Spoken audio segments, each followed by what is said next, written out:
Hi, everybody. This is Erica Mello, and welcome to episode number 181 of Tough to Treat.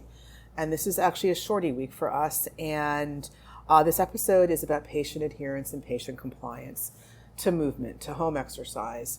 And I give you just a few sort of tips and clinical pearls on how I try to achieve that with my patient population. It's not easy often. But I do think that there are ways that you can set yourself up for success with patients who are less than committed to doing things on their own. And, we often talk about, outcomes and how we want successful outcomes. And part of that is getting your patient to do what you tell them, right? But it has to be collaborative. And so I focus a little bit more on that in this episode. And we all want to thank everybody who's left us a review on wherever you listen to podcasts. It's been Susan and I listen to all, literally read all of them. And if you have not left us a review, we would most appreciate it. It really helps us, get recognized and by the algorithm. And we would most appreciate it if you have found value with it, to just leave us a few sentences as to why you like the podcast. And for those of you who are new to us, just hop on over to our website, toughtotreat.com, and we will have this is 181. We have a slew of episodes dedicated to many topics. And if there's a region of the body or a topic that you're interested in, just type it in the search bar, and a bunch of podcasts will come up with those keywords that you're interested in. And one other thing, last week, actually, was it a week ago? Yeah, last week we had a listener on, Megan Barkley, who had a really interesting case of a patient of hers who had, sort of almost like post-herpetic neuralgia. And actually next week, the next episode, 182, we will have another listener on, and a really interesting case. Actually, Susan and I just recorded this. And so for those of you who do want to come on the podcast and you want a nice mentoring session, feel free to reach out to us at our email. And it's toughtotreatpt@gmail.com, toughtotreatpt@gmail.com. We'd love to have you on the podcast. Enjoy the episode.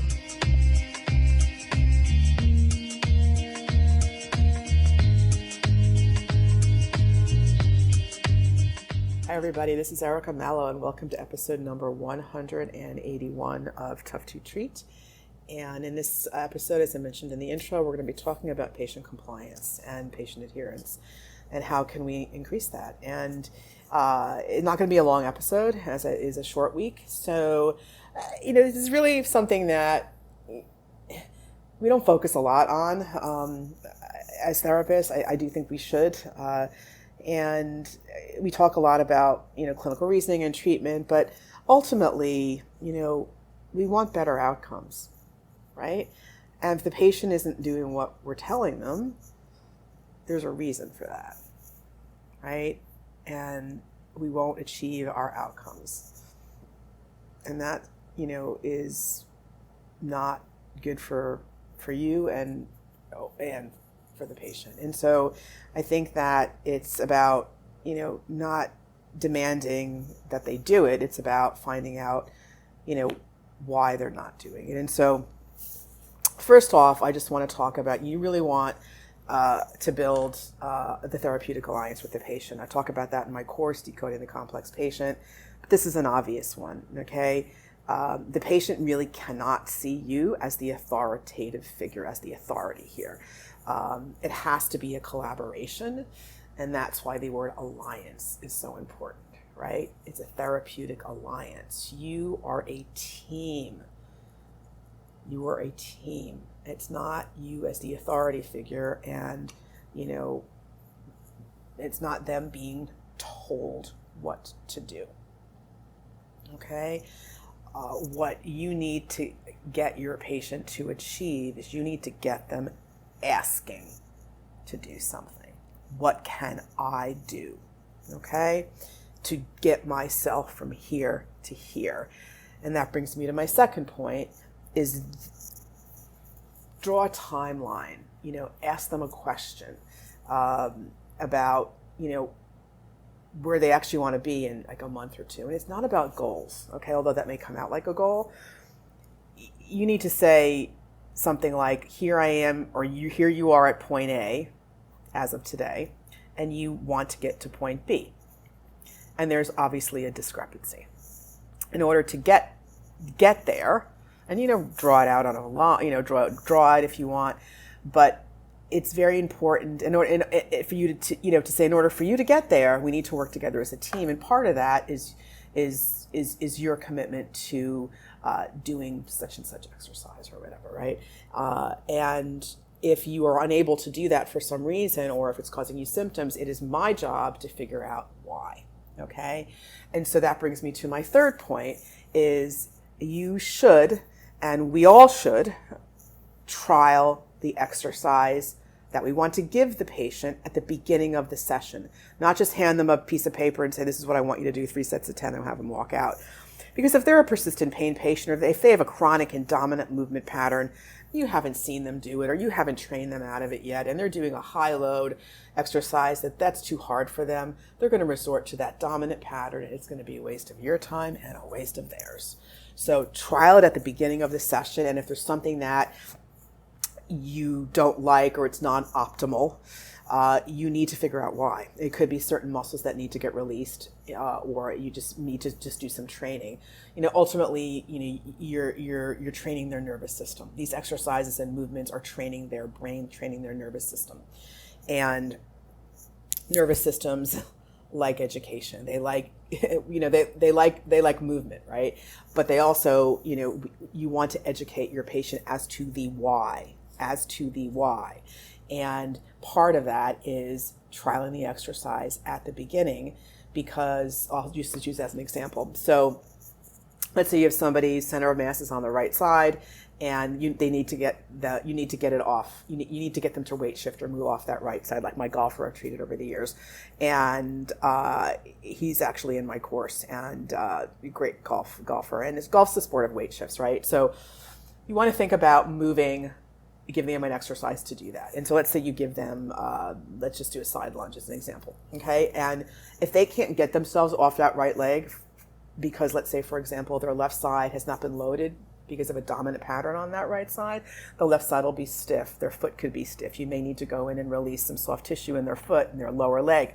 You'd have to clinically reason through that, right? But the majority of time is that when the side of the body is not loaded, it's not stimulated with load, it tends to become stiff. And that representation in the brain is going to be as stimulated, right? And so, you need to figure out, okay, well, do I need to release muscles and obviously train, or don't they need release and they don't need release and I can train them? So that's how you figure that out at the beginning of the session. Because if you haven't released the foot and they go home and do an exercise, they're just going to do the dominant pattern over again. And once again, as I've said earlier, it's just going to be a waste of time. So you really want to think about that. And so Another tip, I actually had a patient recently, I've only seen her twice.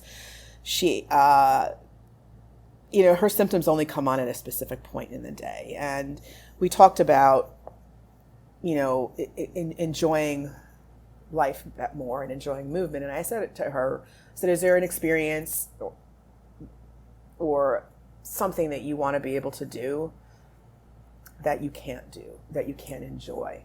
Ultimately, these people have to enjoy life and enjoy their exercises. Now, once again, this is not, obviously post-op. This would be a different sort of protocol, but you can still apply some of the principles, right?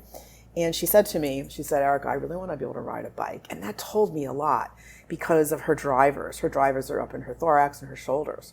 And so for someone who has low back pain or leg pain, and they want to be able to ride a bike, you need to make sure that their upper quarter is behaving in an optimal way, so to speak, on a bike. It's a very heavy load for the upper quarter.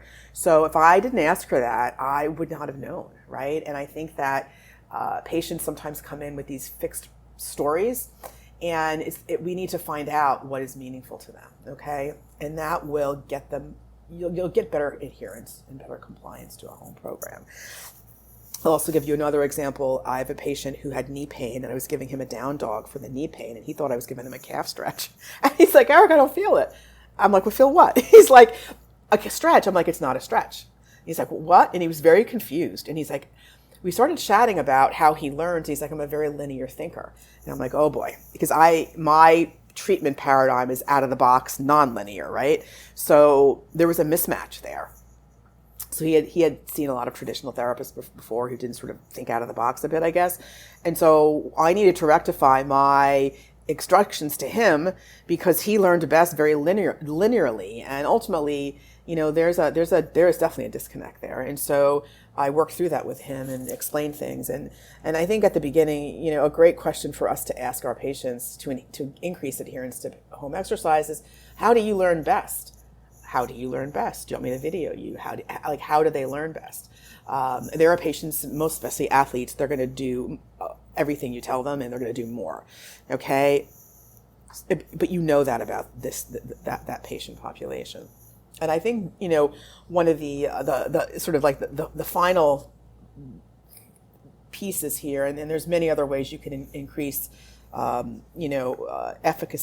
increase home exercise effectiveness, and build some self-efficacy in your patients is, when you are in the clinic and you're doing movement with them, and if you're with the patient the entire time, you can't just watch.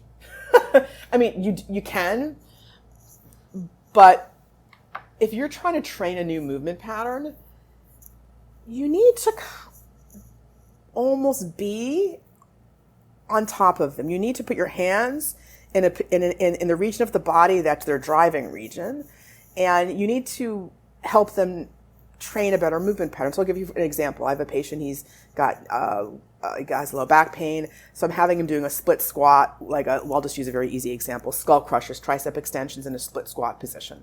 So in a split position, left leg in front, right leg behind, and he's got TheraBand wrapped around his forearms, and he's doing skull crushers while he's doing a little bit of a squat. I'm behind him with my hands on his driver, which is his thorax, and I'm supporting him. I'm decompressing him for this episode, for this purposes of this episode. I'll just say I'm putting my hands on his thorax, okay, and I'm giving him neural input. And, you're not just giving them exercises, you're training their brain. And so for you just to stand there and watch and have them, just perform it in front of you, you might as well not be there, right? So you want to think about getting more actively involved in the exercise program with your patients. That will also help train the brain and increase compliance because they'll know they're doing it right. And I will tell you, that's a very effective strategy. It really is. And I would, some of us don't have the luxury of, being with our patients, who do exercise because for whatever reason, there's a busy clinic or other people or assistants do that for you. I am with my patients the whole time.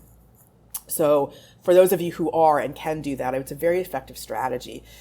Even if you just sort of, I do a lot of tapping as well. I'll tap the patient's shoulder, anterior deltoid if I want it to fire more.